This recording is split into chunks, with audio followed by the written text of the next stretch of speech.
en un tiempo que todavía no sabemos la temporada, aunque muchos hayan querido decir tal día, lo que tú y yo sí podemos decir como creyentes es que Él nació en nuestro corazón y Él quiere continuar naciendo en el corazón de muchos. Y hoy vamos a estar hablando del acontecimiento más grande de toda la eternidad, del mundo entero, del universo, lo que transformó la vida de muchos y lo que continúa transformando la vida de muchos también. Aleluya. Así que me pueden acompañar, si son tan amables, de Lucas, capítulo 2 del Evangelio de Lucas. Vamos a leer a partir del versículo 10. Aleluya. Gracias, Señor, por tu palabra. Dice así, amados hermanos, la palabra del Señor. Pero el ángel les dijo: no temáis, porque he aquí os doy nuevas de gran gozo, que será para todo el pueblo, que os ha nacido hoy en la ciudad de David un Salvador, que es Cristo el Señor. Esto os servirá de señal. Hallaréis al niño envuelto en pañales, acostado en un pesebre.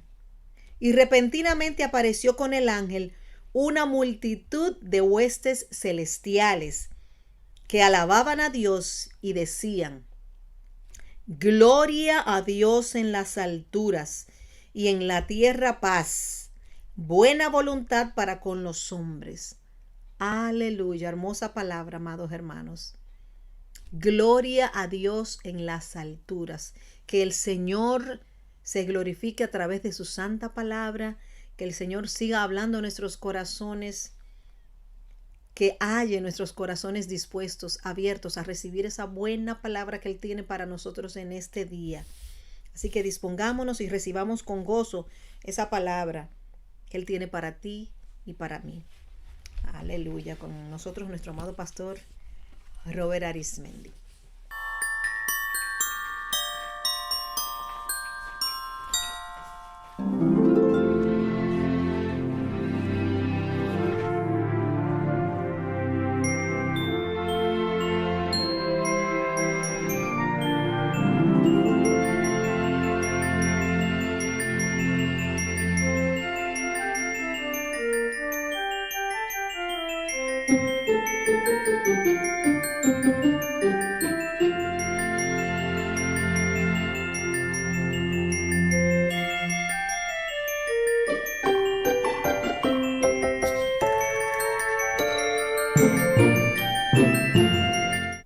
La paz de Cristo, mis amados hermanos. Damos gracias a Dios que una vez más nos permite en este tiempo tan especial el poder venir acá y ser expuesto a la palabra del Señor. Estamos muy contentos, estamos gozosos de que el Señor nos dé este privilegio. El privilegio más alto es ser instrumento de Dios en sus manos. Esta temporada que celebramos el evento más impactante, más transformador, el evento que cambió la historia, partió la historia en dos: el antes y el después del nacimiento del Rey de Reyes y Señor de Señores. Agradecido al Señor por todas sus bondades, por todas sus misericordias. También agradecido al Señor por cada uno de ustedes. El domingo antepasado, hace 2 domingos, comenzamos esta serie por la cual hemos estado aprendiendo, llenándonos de esa palabra de Dios. Y comenzamos ese primer domingo a hablar acerca de las profecías, acerca del nacimiento de Cristo Jesús. Y allí vimos cómo el Señor le reveló a un profeta, Isaías, muchos detalles acerca de este nacimiento, y también al profeta Miqueas. El domingo pasado vimos entonces la anunciación que ese arcángel Gabriel le dio a la Virgen María de que ella había sido favorecida, escogida por la gracia y misericordia de Dios para que su vientre sirviera de alojamiento, para que allí estuviera el Emmanuel, el Cristo, el Dios con nosotros. Fue el anuncio más importante, fue el anuncio más poderoso que María, tú, yo y toda la humanidad pudo haber recibido. Y hoy terminamos entonces esta serie con la última parte de esta serie que hemos titulado Navidad, la visita del Rey. Navidad, la visita del Rey.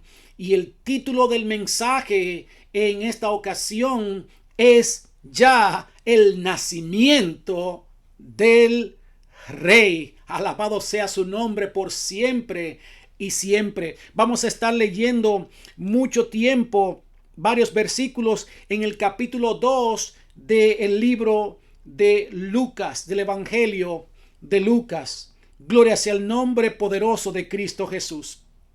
Allí, precisamente en este Evangelio, en los versículos 1 al 3, el escritor, el médico amado Lucas, comienza a narrar los eventos políticos, sociales y también geográficos que intervinieron y que se dieron cita para el nacimiento de nuestro Señor y Salvador Jesucristo.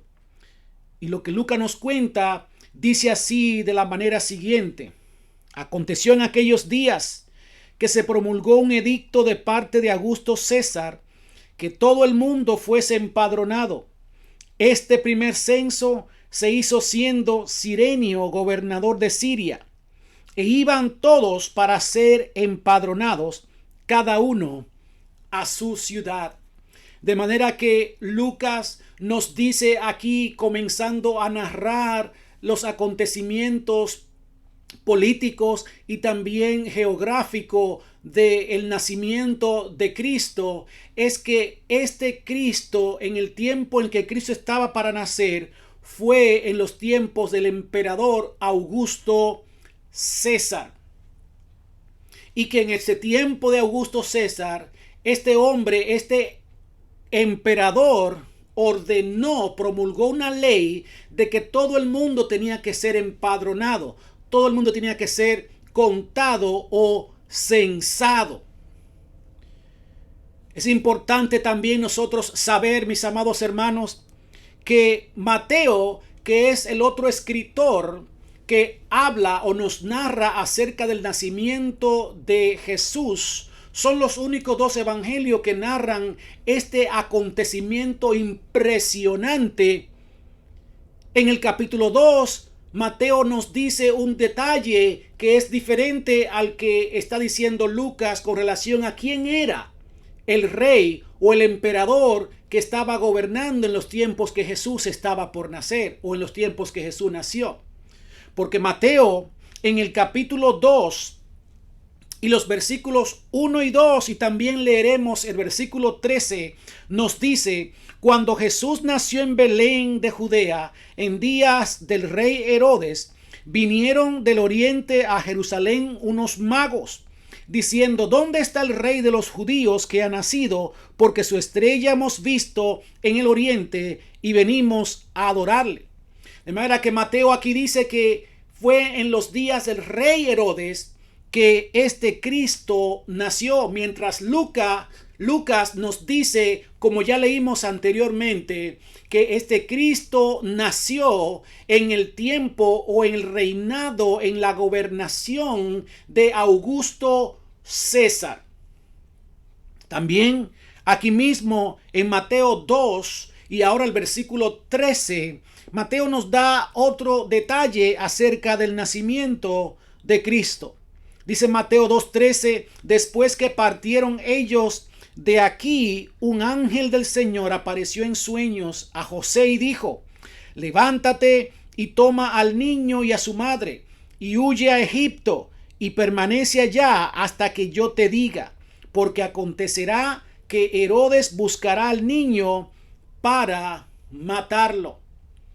De manera que Lucas nos dice, como dijimos anteriormente, que Cristo nació en los tiempos cuando Augusto César estaba gobernando. Y Mateo nos dice entonces también en el capítulo 2 que Cristo nació en los tiempos que Herodes el Grande, también como se le llamaba, que Cristo nació en los tiempos de Herodes el Grande, como también se le llamaba.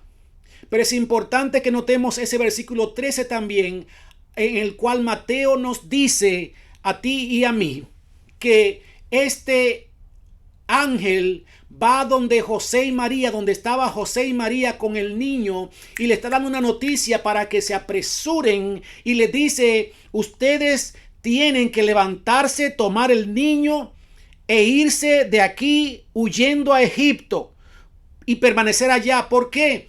Porque Herodes iba a querer buscar el niño para matarlo. De hecho, Herodes ordenó que todos los niños de 2 años hacia abajo fuesen asesinados, fuesen matados, porque él tenía la esperanza de que en todos esos niños que habían nacido, uno de esos fuera Jesucristo.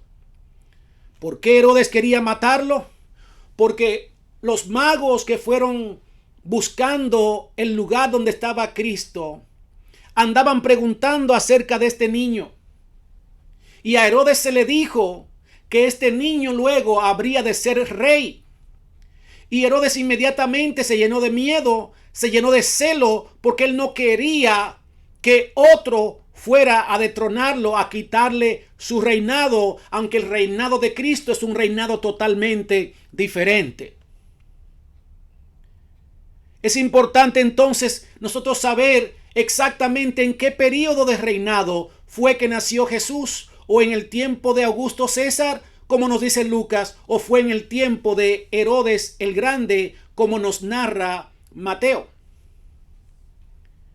En el libro de Apocalipsis, en el capítulo 12 y el versículo 4, encontramos un detalle que nos ayuda a entender en cuál de estos dos reinados fue exactamente donde o cuándo nació Cristo. Y dice allí en Apocalipsis 12:4 de la manera siguiente: y su cola arrastraba la tercera parte de las estrellas del cielo y los arrojó sobre la tierra. Y el dragón se paró frente a la mujer que estaba para dar a luz, a fin de devorar a su hijo tan pronto como naciese. Aquí Juan, que fue quien escribió Apocalipsis, el Señor le da una visión, una revelación de algo que estuvo ocurriendo en los cielos, en la eternidad, con Satanás, y también de algo que estaba ocurriendo o que habría de ocurrir en los tiempos del nacimiento de Cristo. Cuando la palabra allí en Apocalipsis 12:4 dice que con esa cola, esa bestia arrastraba la tercera parte de las estrellas del cielo, se está refiriendo a la tercera parte de los ángeles que Satanás logró conquistar, como dice la palabra, con sus contrataciones. Logró que una tercera parte de los ángeles le siguieran, y por eso Satanás, por rebelarse, fue derribado, fue detronado, fue arrojado sobre la tierra. Y también Juan dice allí en Apocalipsis 12:4 que ese dragón se paró enfrente de una mujer que estaba para dar a luz. Es un hecho profético que Juan está resumiendo en un versículo.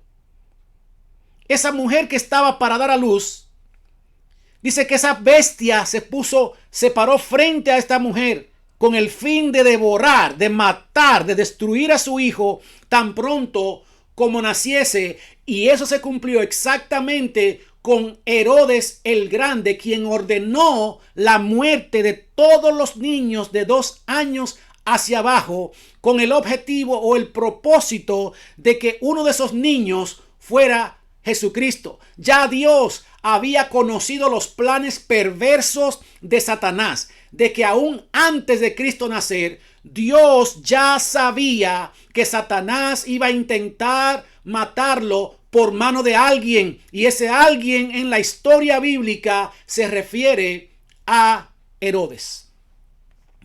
Yo sé que ustedes quizás pueden leer o van a escuchar a muchos otros predicadores y teólogos diciendo que no se sabe con exactitud en qué periodo, si en el tiempo de Herodes o en el tiempo de Augusto César fue que nació, pero aquí la palabra de Dios creo que es más que suficiente, clara, para indicarnos de que el instrumento que Satanás quiso usar y que usó para querer matar a ese niño, a ese Mesías, a ese ungido, al enviado, a ese escogido, fue a Herodes.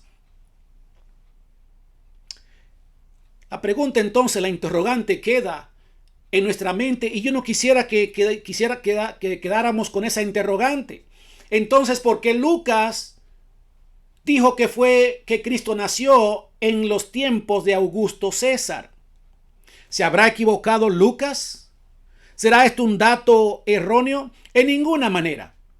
Lo que sucedió fue que este Cristo nació justamente en ese espacio cuando Herodes estaba saliendo, terminando su reinado, porque Herodes era un rey judío, él no pertenecía al dominio romano, todavía Israel no estaba siendo dominada por los romanos. Y luego entonces cuando Roma tomó posesión, conquistó a Israel, ellos entonces nombran a Augusto César como el emperador de toda aquella región de Israel. Por eso entonces tiene sentido de que cuando Roma toma posesión de ese nuevo territorio, entonces ordena que se haga un censo de toda la gente que hay allí para ellos saber cuántas personas tiene todo su dominio, tiene todo su territorio. Por eso decimos entonces ese punto número 1 que Cristo nació en los días del rey Herodes, confirmado por la profecía que acabamos de leer, que Juan le dio a Apocalipsis en el capítulo 12 y versículo 4. Luego, en los versículos 4 y 5 de Lucas capítulo 2, donde vamos a estar leyendo para desarrollar este mensaje acerca del nacimiento de Cristo, dice la palabra de Dios en Lucas 2, 4 al 5. Y José subió de Galilea, de la ciudad de Nazaret a Judea, a la ciudad de David, que se llama Belén, por cuanto era de la casa y familia de David, para ser empadronado con María su mujer, desposada con él, la cual estaba encinta. Mis amados, estos otros detalles que el escritor Lucas nos da aquí, inspirado por el Señor, por el Espíritu Santo de Dios, es que cuando José se entera de que hay una ley ahora, hay un edicto, hay un mandato de este nuevo emperador, de que todos deben ir, cada uno a la ciudad de su procedencia, cada uno de donde desciende su familia, para ser empadronado, para ser contado. Entonces José, que estaba o vivía en Galilea, agarra a su prometida María y parte con destino a Belén, que es también conocida como la ciudad de David, porque José era descendiente de David. El objetivo que José tenía en mente era cumplir con la ley, era ser contado entre los habitantes de Israel. Esto nos lleva, mis amados hermanos, a nuestro segundo punto. Algo con una importancia muy grande, muy significativa, es lo que encontramos en los versículos 4 y 5, porque esto tiene que ver, mis amados hermanos, como lo que dice allí en el punto número 2, que el lugar de nacimiento de Jesús, Belén, confirma la profecía a Miqueas, en Miqueas 5:2, porque fue a Miqueas que Dios le dijo o le reveló que Jesús habría de nacer en Belén. Y que José sea de la descendencia de David, también confirma la promesa que Dios le dio a David, el rey David, de que de él, de su descendencia, Dios le había prometido a David, iba a nacer un rey que nunca habría de dejar de ser rey, que sería siempre rey, que permanecería rey, que gobernaría por todas las edades. Y esto se cumple allí en los versículos 4 y 5. Oh poderosa, infalible, absoluta palabra de Dios. Exactamente como Dios le dijo a Miqueas que iban a hacer en Belén. Allí entonces José y María tienen a este niño. Exactamente como Dios le prometió a David. Exactamente, José era un descendiente de el rey David. Las promesas de Dios son fieles y verdaderas. La palabra de Dios es infalible. El cielo y la tierra pasará, pero cuando una palabra sale de la boca de Dios, tiene que cumplirse. Su palabra no pasará sin que antes se cumpla. Su palabra no retornará vacía, sino que habrá de cumplir el propósito para lo cual Dios la envió. Alabado sea el nombre poderoso de Cristo Jesús. Miqueas no se pudo haber inventado esto. Miqueas existió mucho tiempo después que existió el rey David. No pudieron ponerse de acuerdo. No hay manera de que esto sea una componenda, algo arreglado, sino que Dios con su perfección, con su precisión, con su soberanía, dispuso los tiempos, dispuso las edades y todo obedece a su plan eterno. En los siguientes versículos de Lucas capítulo 2, los versículos 6 y 7, allí vemos entonces a un José caminando, moviéndose de Galilea a Belén para ser contado, para ser empadronado y así cumplir con la ley de este nuevo emperador, de que todos fueran censados en su ciudad de procedencia, en su ciudad de donde viene su linaje. Y allí en los versículos 6 y 7 dice la palabra de Dios: y aconteció que estando ellos allí, se cumplieron los días de su alumbramiento, y dio a luz a su hijo primogénito, y lo envolvió en pañales, y lo acostó en un pesebre, porque no había lugar para ellos en el mesón. Oh, mi amado hermano, José y María creen o están creyendo que van solamente a ese lugar, a Belén, porque de allí ellos venían, de allí era su descendencia. Pensaban ellos que solamente iban a empadronarse, a poner sus nombres, a poner sus detalles y luego regresar inmediatamente otra vez a su ciudad de Galilea. Pero Dios tenía otros planes. Ya Dios había decretado de que este niño habría de nacer en Belén de Judea. Estando allí en aquella ciudad, comienza María a sentir los dolores de parto. Comienza María a entrar en labor, en acción, para que este niño venga a este mundo. No fueron los planes de María, de José, mucho menos que este niño naciera en Belén. Fueron los planes de Dios. De hecho, María ya estaba para dar a luz y José lo sabía. Ya tenía un embarazo muy avanzado y emprendieron ese camino bien largo. En aquel entonces no habían carros, no habían aviones, no habían bicicletas. Tuvieron ellos que, con la inclemencia del tiempo, la distancia, mucha gente que se está moviendo hacia su lugar de origen para hacer lo mismo que José y María quieren hacer, que es empadronarse y cumplir esta ley. Pero lo que menos José estaba esperando, que allí en aquel lugar de Belén ya estaba profetizado de que este niño naciera. Y estando allí, en la desesperación, buscando un lugar, como dice la palabra de Dios en el versículo 7, un mesón. Y exactamente lo que un mesón y un pesebre significa es que el pesebre es un lugar donde se ponía el forraje. la comida donde comían los animales.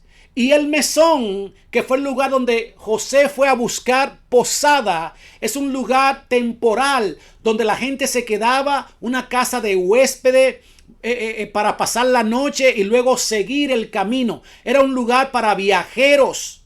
Eran casas normales, pero tanta gente que estaba yendo al mismo tiempo también a la ciudad de Belén, descendientes de David, que fueron también para ser contados o empadronados, que todas estas casas, estos lugares de alojamiento se llenaron y no hubo lugar. Pero María está en actividad de dar a luz. Está sintiendo grandes dolores. Y José tiene que hacer algo. Tiene que buscar un lugar donde nazca aquel niño, y donde él va es a un lugar donde hay animales. Y cuando este niño nace, entonces el lugar o el único lugar más apropiado que había en esa proximidad, en esa circunstancia, era el pesebre. Estos pesebres normalmente tenían o forma ovalada o forma cuadrada y eran hechos de madera y también de concreto, de piedra más bien. Y como tenía encima el forraje o la hierba, la comida de los animales, María envuelve al niño en pañales y es el lugar más cómodo donde el niño puede descansar. Y es allí donde el Cristo comienza a vivir sus primeros días en este mundo. Eso nos lleva al punto número 3. Y en este punto, mis amados hermanos, lo que vemos es lo siguiente. Jesús no nació el 25 de diciembre como se cree tradicionalmente. Esta fecha fue puesta para sustituir la celebración del dios pagano Sol. Esta escritura que acabamos de leer, ni Mateo ni Lucas, que son los únicos dos evangelios en donde se narra el nacimiento de Cristo, ninguno de estos dos escritores dice el día exacto en que nació Jesús. Lo que sí sabemos es que él no nació ni el 24 ni el 25. Decimos el 24 o el 25 porque hay muchos países en Latinoamérica, como por ejemplo el país de donde vengo yo, que es la República Dominicana. Celebramos la Navidad, o como le decimos allí y en otros países, Nochebuena, el 24. En países como Estados Unidos, donde nos encontramos y vivimos por la misericordia de Dios, celebramos la Nochebuena o la Navidad, aquella noche donde la familia se junta, come comidas características, especiales, típicas de estos tiempos, es el 25. Pero la palabra de Dios no dice que nació en ninguno de estos días. Entonces, ¿de dónde viene la celebración de la Navidad el día 25 de diciembre? Esto, mis amados hermanos, fue producto de un emperador llamado Constantino, que él favorecía, él apoyaba la religión cristiana. Él mismo se denominaba un emperador cristiano, aunque él era romano, y lo que él hizo fue que ya Roma o la Iglesia Católica había adoptado el 25 de diciembre como la fecha en la cual había nacido Cristo. Entonces este emperador lo que hizo fue que reforzó, apoyó, oficializó o institucionalizó el 25 de diciembre como la fecha ya sí entonces ahora no solamente religiosa, sino la fecha oficial romana del Imperio Romano donde nació Cristo. ¿Por qué escogió la iglesia o la religión el 25 de diciembre? Porque ya Roma, que había estado dominando muchos otros territorios, y también en la misma Roma habían habitantes, ciudadanos de muchos otros países como griegos, árabes, sirios, libios, que tenían a otros dioses. Y un dato curioso es que muchas de estas naciones tenían un dios llamado el dios del sol, al cual ellos le celebraban ya de tiempos antiguos. Celebraban el 25 de diciembre fiestas paganas a este dios sol. Y la Iglesia Católica, con la intención de cristianizar, y así de esa manera, con el objetivo de alcanzar esa gente para que se convirtiera al cristianismo, entonces adoptó el 25 de diciembre como esa fecha para transformar, camuflajear las tradiciones y las fiestas paganas a esos otros dioses. Pero en el fondo, al fin y al cabo, el 25 de diciembre tiene un trasfondo pagano. Pagano quiere decir un trasfondo de Dios que no son Dios verdadero, Dios falso. Por eso el cuidado que tú y yo debemos tener, hermano, de leer la palabra de Dios. Tenemos que escudriñar la palabra de Dios para que no estemos confundidos ni nos dejemos llevar, como dice la palabra del Señor, por cualquier viento de doctrina.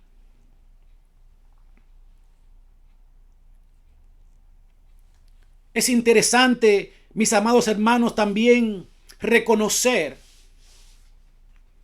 que con este emperador Constantino se introdujo a la iglesia hoy en día precisamente todavía prácticas paganas, porque se quiso transformar o cristianizar actividades que eran paganas para darle una connotación cristiana. Y es preocupante ver cómo estas tradiciones paganas también han estado permeando, introducida desde siglos antiguos en la misma iglesia cristiana, aún hoy en día. Te vas a las iglesias y se celebran todas estas cosas. Es por eso que decimos, mis amados hermanos, también como por ejemplo la celebración de San Valentín. Queremos cristianizarlo, queremos transformarlo, queremos camuflajearlo, pero su origen es origen pagano. Eran fiestas que se celebraban a dioses, a veces a demonios, a veces habían sacrificios de niños. Y esas cosas nosotros hoy en día la introducimos en la iglesia, le cambiamos el nombre y ya creemos que estamos practicando algún mandato o alguna cosa que está apoyado por la palabra de Dios. Lo mismo sucede con Halloween.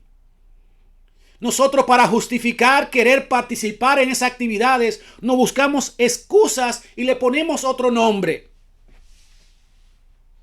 para cristianizar una actividad o un evento pagano. Cuidado, mucho cuidado, porque la intención de Satanás es desviar la atención del verdadero significado de las cosas que Dios hace.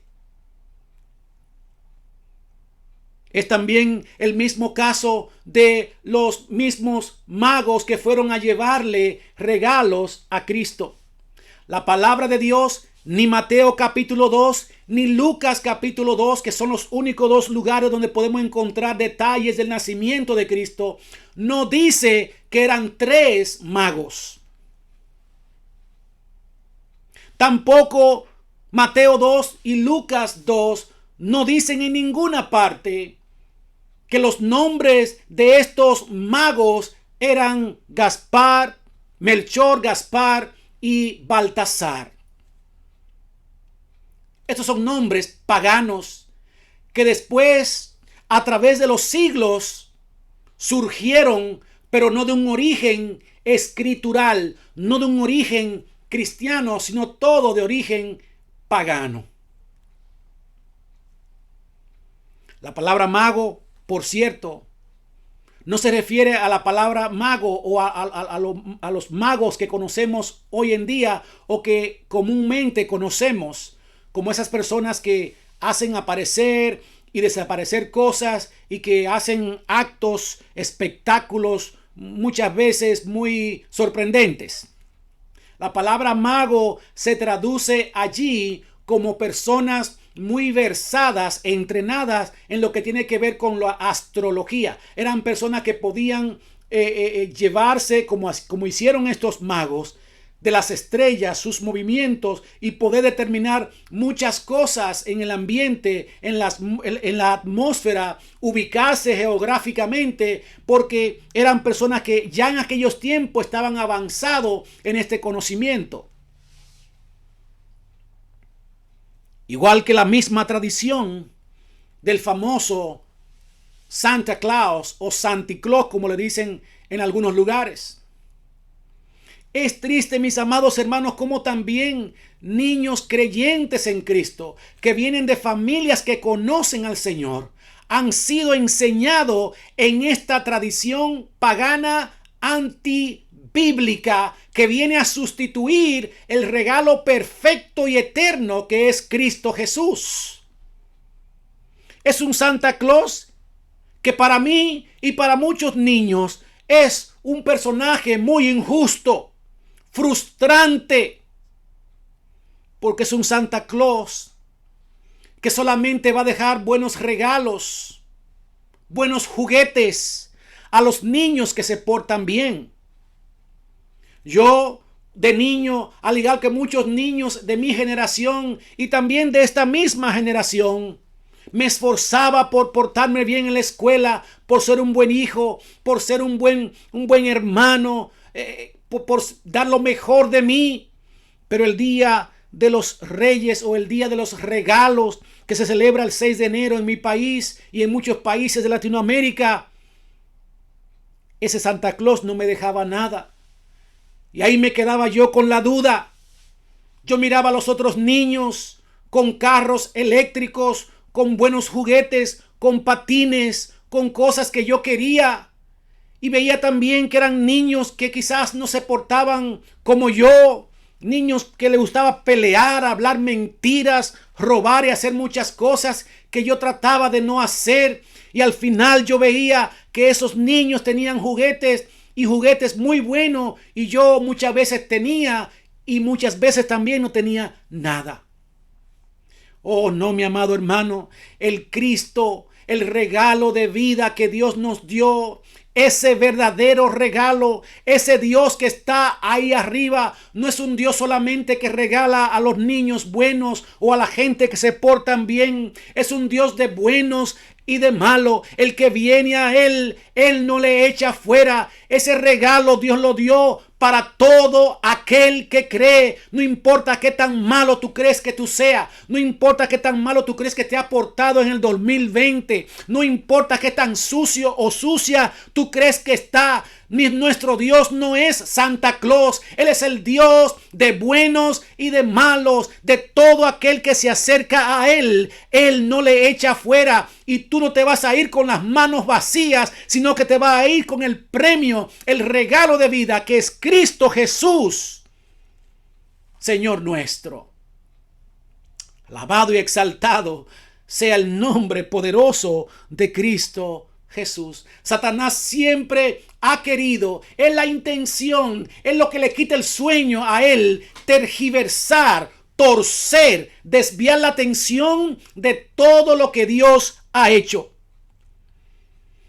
El 25 de diciembre también se ha hecho mucho más popular, mucho más famoso, producto de toda la maquinaria mercadológica que hay en este mundo.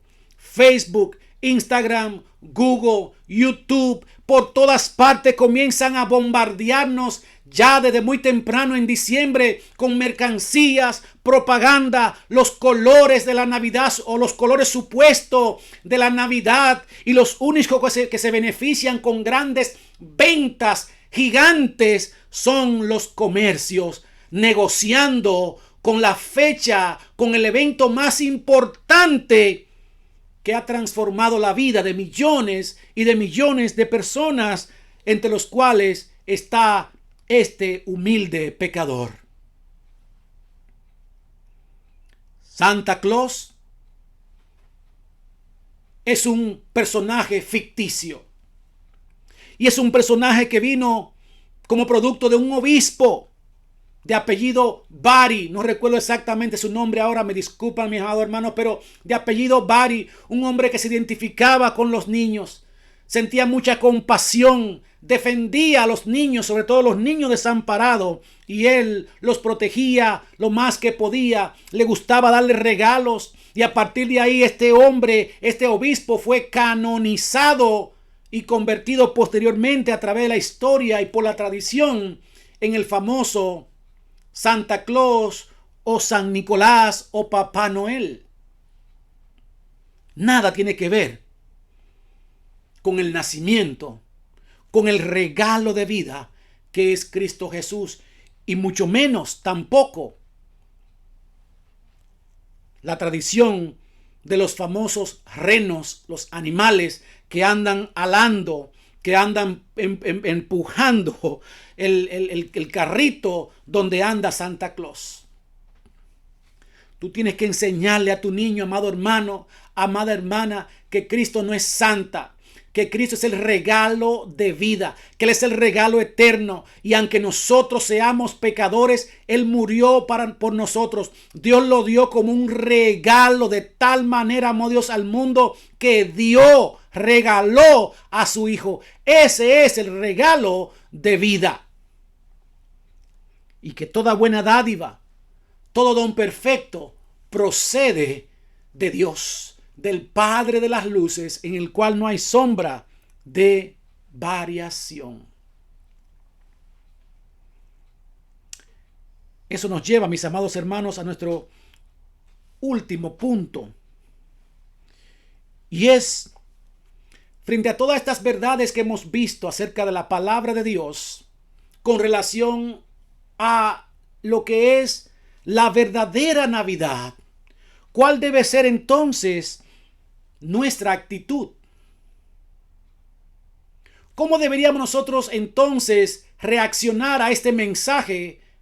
¿Cómo deberíamos nosotros entonces ahora reaccionar con todas estas celebraciones y todas estas cosas con las cuales se ha confundido la Navidad, la natividad, que se refiere al nacimiento de Cristo? Está muy bien hacer los regalos. Qué precioso es compartir en familia. Eso es bueno hacerlo. Qué bueno es comer un delicioso pan, un delicioso bocado, una deliciosa, sabrosa cena en familia. Qué precioso. Qué bueno que podamos hacer estas cosas, y yo recomiendo y creo que es bueno que lo hagamos, pero estando consciente de que la Navidad es una cosa mucho más grande que eso. Es Cristo, es el nacimiento de nuestro Señor y Salvador Jesucristo, un hijo que fue dado a este mundo como regalo, un hijo que se hizo hombre para que tú y yo nos hiciéramos hijos entonces de Dios. ¿Cuál debe ser esa actitud? ¿Deberíamos nosotros ir ahora casa por casa y decirle a la gente cuán equivocados están? Que quiten los árboles, que quiten las luces. ¿Deberíamos nosotros comenzarnos a pelear y a discutir con cualquiera que quiera celebrar o confundir la Navidad con todas estas cosas materiales? No. Si hay la oportunidad, podríamos compartir la verdad de Cristo.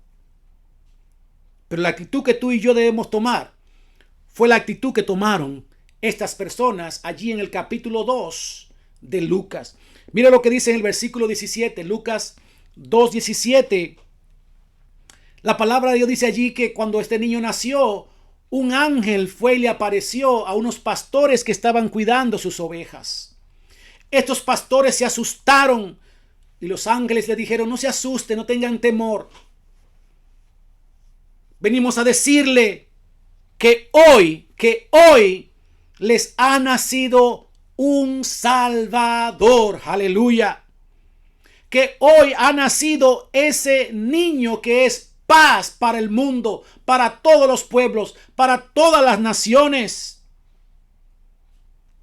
Y también le dieron señales de dónde y cómo habrían de encontrar a este niño. Mire lo que hicieron estos pastores. Salen a aquel lugar para ir a ver y conocer al Salvador del mundo que acaba de nacer. Y cuando llegaron allí, dice la palabra de Dios en el versículo 17, que dieron a conocer lo que se les había dicho acerca del niño. Mi amado hermano, tú y yo, la actitud que debemos tomar en estas Navidades es dar a conocer esto que ya tú has oído, esto que ya tú sabes, esto que tú has aprendido acerca del niño.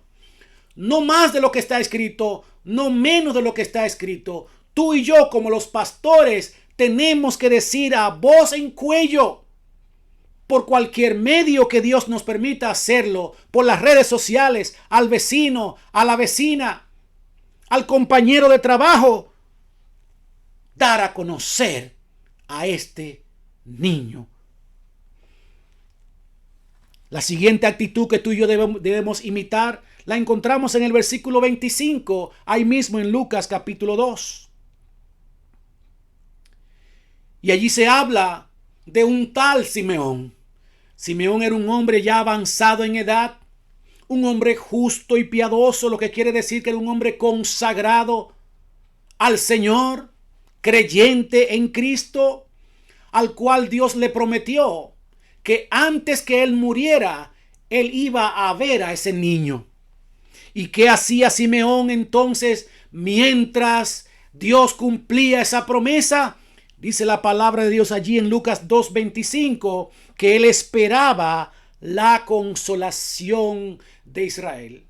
Amado hermano, tú y yo, en este tiempo de desesperación, en este tiempo donde muchas veces pensamos que ya todo está perdido, que Dios se ha tardado. Quizás Simeón pensaba y pensó en muchos momentos de su vida, un hombre ya avanzado en edad, quizás enfermo, que la promesa de Dios no se iba a cumplir. Oh, pero un día Dios le dice: Simeón, ya tu promesa, la que te di de que ibas a ver con tus ojos físicos a ese Salvador, a ese niño nacer, ya está cumplida. Cuando Simeón vio a este niño, solamente dijo: Señor, ya me puedes llevar en paz. Ya estoy tranquilo, ya me voy gozoso, porque sé que la salvación ha llegado no solamente a los judíos, sino también a los gentiles. Alabado sea el nombre poderoso de Cristo Jesús. Simón esperaba esa promesa, y tú y yo tenemos que esperar con paciencia. Quizás pensemos que se tarde, quizás pensemos que ya no se va a cumplir, pero la palabra de Dios, la promesa de Dios son fieles y son verdaderas. Y la última actitud que tú y yo debemos imitar con relación a estas verdades del nacimiento de Cristo Jesús, la encontramos en el versículo 38. Y allí vemos a una mujer llamada Ana, la profetisa. Ana era una mujer que ya había enviudado ya hacía muchos años. Vivía sola, pero su tiempo de viudez, su tiempo de soledad, en vez de estar por ahí chismeando, metiéndose en cosas que no convienen, haciendo cosas que no convienen, lo que ella hizo, que su viudez se la dedicó a su Señor. Dice la palabra de Dios que ayunaba, oraba, servía constantemente en el templo. Y cuando ella vio a José y a María que venían a presentar a Jesús, porque esa era la tradición y la ley, que ese niño tenía que ser presentado en el templo, cuando Ana lo vio, dice la palabra de Dios allí en el versículo 38 de Lucas 2, que daba gracias a Dios y hablaba del niño a todos los que esperaban la redención en Jerusalén. Oh, amado hermano, esta mujer anciana también, la actitud que ella tomó cuando vio a aquel niño fue de gratitud, de dar gracias a Dios por haber enviado aquel regalo precioso, aquel regalo eterno que ella no merecía, que ella pensaba que nunca lo iba a ver, pero que Dios le dio la oportunidad de verlo, y la actitud de ella fue de gratitud. Tú y yo también en este tiempo de Navidad, la actitud que debemos tener, sea cuando demos un regalo, vayamos a la tienda, comamos un rico alimento en familia, es de dar gracias al Señor. Hacerlo a Él el centro de tus celebraciones de este tiempo. No hacer la cena o la familia el centro, sino hacerlo a Él el centro de la celebración de su regalo, de su nacimiento, de su visita a este mundo. En resumen, mis amados hermanos, Cristo siendo hombre, Cristo siendo Dios más bien, no se aferró a eso, no se apegó a eso, sino que dice que Él se despojó y se hizo como tú y como yo. Cuando dice que Él se despojó, es que Él renunció a todos sus poderes como Dios. Y Él dependía totalmente de su Padre cuando estuvo en la tierra. No solamente se hizo hombre, sino que dice la palabra de Dios que Él se humilló hasta lo sumo. Por debajo totalmente de lo que tú y yo podamos sufrir. Burla, vejaciones, maltrato, rechazo por ti y por mí. Él se encarnó, como dice Juan. Ese verbo fue hecho carne. Y ese niño, Dios, su unigénito, su único, lo dio. Un regalo que no lo puedes encontrar en ninguna tienda, que no lo puedes encontrar ni pagar con todo el dinero y las riquezas de este mundo, porque es un regalo que no tiene precio ni se puede comprar. Si tú tienes a Cristo en tu corazón, tú tienes esa Navidad. Ese Cristo ha nacido ya en tu vida. Tú tienes esa Navidad. Y esa Navidad entonces no es solamente de un mes, ni de un 24 o 25 de diciembre. Esa Navidad tú la puedes celebrar todos los días del año hasta que Él vuelva por nosotros. Pero si tú no tienes esa Navidad, si tú también has estado perdido o perdida en las tradiciones, en las celebraciones, totalmente lejos del verdadero significado de la Navidad, y tú quieres tener esa Navidad en tu corazón, ese hijo naciendo en tu corazón, tú lo puedes tener ahora mismo. Solamente tienes que repetir esta oración que yo voy a hacer, tú pidiéndole a Cristo la Navidad que venga a tu corazón. Repite conmigo. Padre nuestro, en este momento estoy delante de ti. He escuchado tu palabra. Hoy he sabido que tu Hijo Jesucristo, el nacimiento de El Salvador, es el verdadero significado de la Navidad. Y te doy gracias, Señor, por ello. También te pido perdón por haber estado alejado, apartado de ti. Confieso todos mis pecados y te pido que me perdones. Te invito a entrar a mi corazón. Sé tú el rey de mi corazón. Oh Rey, siéntate en el trono de mi corazón. Gracias, Señor, en el nombre de Jesús. Amén. Amén. Dios te bendiga, Dios te guarde. Pastor Robert Arismendi, por la gracia de nuestro Dios. Amén. Gloria a Cristo Jesús. Espero que esta palabra haya sido de gran bendición para tu vida. Queremos saber quién eres y desde dónde nos estás viendo, y también conocer y ser parte de lo que Dios está haciendo en tu vida. Comunícate con nosotros a través de cualquiera de nuestras redes sociales. Que Dios continúe bendiciendo la vida tuya y la de tu familia.